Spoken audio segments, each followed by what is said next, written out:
तो 8वें वेतन आयोग से जुड़ा में एक मर्जर की अफवाह उड़ी और हालत ये हो गई कि मंत्रालय की सफाई इस मामले में आई है।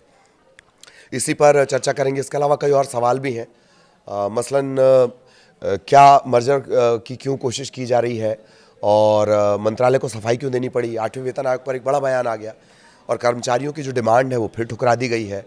तो ऐसा क्यों हुआ है। 8वें वेतन आयोग से पहले डीए और डीआर मर्जर पर ये बड़ा अपडेट आया है। तो इस वीडियो के बाद आपको क्लियर हो जाएगा कि जो बातें चल रही थी सोशल मीडिया पर, जो बातें चल रही थी दरअसल वो अफवाह ज़्यादा थी, उनका कोई बेस नहीं था। और इसी के साथ 8वें वेतन आयोग का अपडेट भी आपको दे देते हैं। नमस्कार, मैं ललित प्रजापति। शुरू करते हैं अपन। 8वें वेतन आयोग का गठन हो चुका है। साथ ही केंद्रीय कर्मचारियों के संगठनों ने डीए को बेसिक पे में मर्ज करने की डिमांड भी शुरू कर दी है। अभी डीए जब डीए पूरा खत्म हो जाता है, शून्य कर दिया जाता है, तो जब ये शून्य किया गया तब तक ये 58% पहुंच चुका था।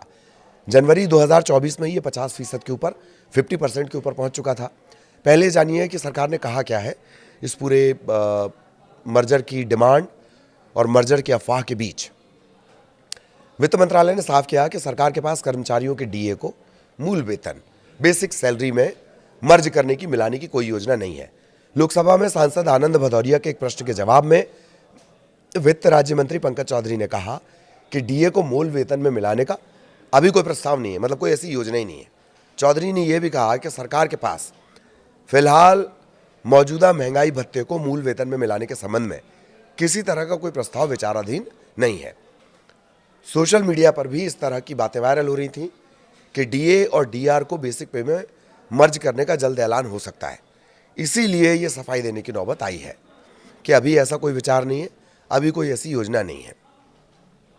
हुआ यूं है कि केंद्रीय कर्मचारियों के संगठनों ने 2016 के 7वें वेतन आयोग के बाद से ही डीए और डीआर को मर्ज करने की मांग उठाई है।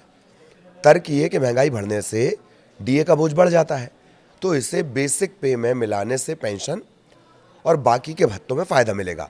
कर्मचारियों का कहना है कि ये मर्जर कर्मचारियों के लिए राहत का काम करेगा, लेकिन सरकार की तरफ से कोई ठोस कदम नहीं उठाया जा रहा। जो आर्थिकी के जानकार हैं, पैसे लत्ते की जो जानकारी रखते हैं देश दुनिया के, उनका ये मानना है कि मर्जर से सरकार पर अतिरिक्त बोझ बढ़ेगा। एक एनालिस्ट का कहना यह है कि डीए वर्तमान में 58% तक पहुंच चुका है। इसे मर्ज करने से बेसिक पे बढ़ेगी और जीडीपी का 0.5% से ज़्यादा खर्च बढ़ सकता है। जीडीपी का 0.5% से ज़्यादा खर्च बढ़ सकता है। हालांकि मंत्रालय ने कहा है कि डीए को समय समय पर बढ़ाया जाता रहेगा ताकि महंगाई से राहत मिले। मंत्रालय की ओर से जारी स्टेटमेंट में ये साफ किया गया कि सरकार के पास डीए और डीआर को बेसिक पे में मर्ज करने का कोई प्रस्ताव नहीं है। ये बयान तब जारी हुआ जब सोशल मीडिया पर एक फर्जी न्यूज़ इस तरह से सर्कुलेट हो रही थी। अधिकारी बार बार ये साफ कर रहे हैं कि कर्मचारियों को भ्रमित करने वाली खबरों से बचना है। समय समय पर डीए का रिव्यू किया जाता है।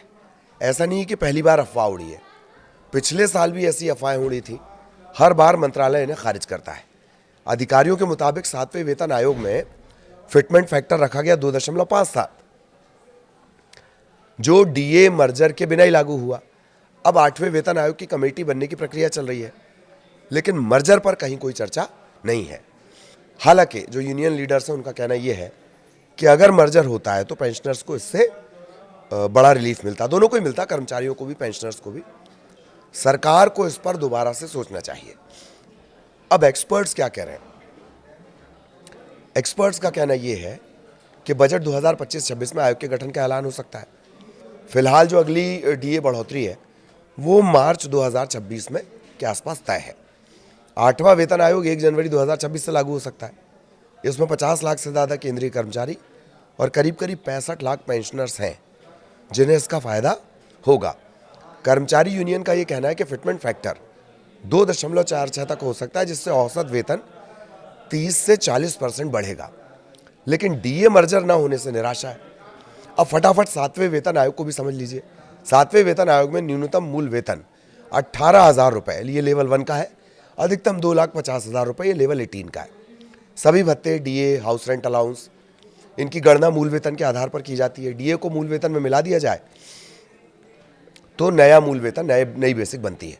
कर्मचारियों को इसका कोई लाभ तत्काल नहीं होगा, लेकिन जब भी किसी सरकारी कर्मचारी के अगले भत्ते में बढ़ोतरी होगी तो बढ़े हुए मूल वेतन के आधार पर ये बढ़ेगा। कर्मचारी संगठनों का तर्क है कि मान लीजिए जनवरी 2024 में कर्मचारी का जो मूल वेतन है वो 76,500 रुपये, ग्रेड पे 4,800 था। उस समय डीए 50% था। यदि मूल वेतन को डीए के साथ मिला दिया गया होता तो संशोधित मूल वेतन होता 1,14,750। कैसे? 76,500 प्लस 76,500 का 50%। जनवरी 2025 में मूल वेतन में 3% एक वृद्धि से कुल वेतन 1,18,192 रुपये हो जाता। मूल वेतन का 27% हाउस रेंट जोड़ेंगे तो कुल वेतन 1,59,559 होता। ट्रांसपोर्ट अलाउंस 5,400 रुपये जोड़ने पर वेतन पहुंच जाता 1,64,959। चूंकि डीए को मूल वेतन में नहीं मिलाया गया तो कर्मचारी का जो वेतन है 1,53,832 रुपये मिला उसको। जनवरी 2024 में मूल वेतन 76,500 रुपये। जनवरी 2024 में कुल वेतन 50% डीए समेत 1,14,750 रुपये होगा। जनवरी 2025 में मूल वेतन 3% का के इंक्रीमेंट के साथ जो मूल वेतन हो जाएगा वो 78,800 रुपये। अब 58% डीए के रूप में 45,704 रुपये, 23,640 रुपये का HRA हाउस रेंट, ये 30% है। 5,688 रुपये का टीए ट्रैवलिंग वाला, कुल मिलाकर ही कितना हो जाएगा 1,53,832 रुपये। तो ये जो अंतर आ रहा है 11,127 रुपये, ये 7.23% के आसपास है। बिना मर्जर विदाउट मर्जर हम आपको ये समझाने की कोशिश कर रहे थे। कर्मचारियों का कहना है कि यदि वेतन आयोग 2 साल बाद लागू होगा तो अंतर 15% से ज़्यादा पहुंच जाएगा। सरकार की तरफ से आई सफाई ने भले ही कर्मचारियों का दिल तोड़ दिया हो, लेकिन आर्थिकी के जानकार कहते हैं कि सरकारी खजाने की सेहत का भी उतना ही ख्याल रखना होता है जितना सरकारी कर्मचारियों की सैलरी का ख्याल रखना होता है। अब एक्सपर्ट्स क्या कह रहे हैं? एक्सपर्ट्स का कहना यह है कि बजट 2025-26 में आयोग के गठन का ऐलान हो सकता है। फिलहाल जो अगली डीए बढ़ोतरी है वो मार्च 2026 में के आसपास तय है। 8वां वेतन आयोग 1 जनवरी 2026 से लागू हो सकता है। इसमें 50 लाख से ज़्यादा केंद्रीय कर्मचारी और करीब 65 लाख पेंशनर्स हैं जिन्हें इसका फायदा होगा। कर्मचारी यूनियन का ये कहना है कि फिटमेंट फैक्टर 2.46 तक हो सकता है, जिससे औसत वेतन 30 से 40% बढ़ेगा। लेकिन डीए मर्जर ना होने से निराशा है। अब फटाफट 7वें वेतन आयोग को भी समझ लीजिए। 7वें वेतन आयोग में न्यूनतम मूल वेतन 18,000 रुपये, ये लेवल 1 का है। अधिकतम 2,50,000 रुपये, ये लेवल 18 का है। तो कुल जमा ये मर्जर नहीं होगा, ये हमने साफ कर दिया। 8वें वेतन आयोग का अपडेट आगे क्या होगा वो भी हम आपको बताएंगे। कर्मचारी संगठनों की डिमांड अपनी जगह है, सरकारी खजाने की सेहत अपनी जगह है। इससे जुड़ा जो अपडेट रहेगा वो भी आप तक पहुंचाएंगे 8वें वेतन आयोग से जुड़ा।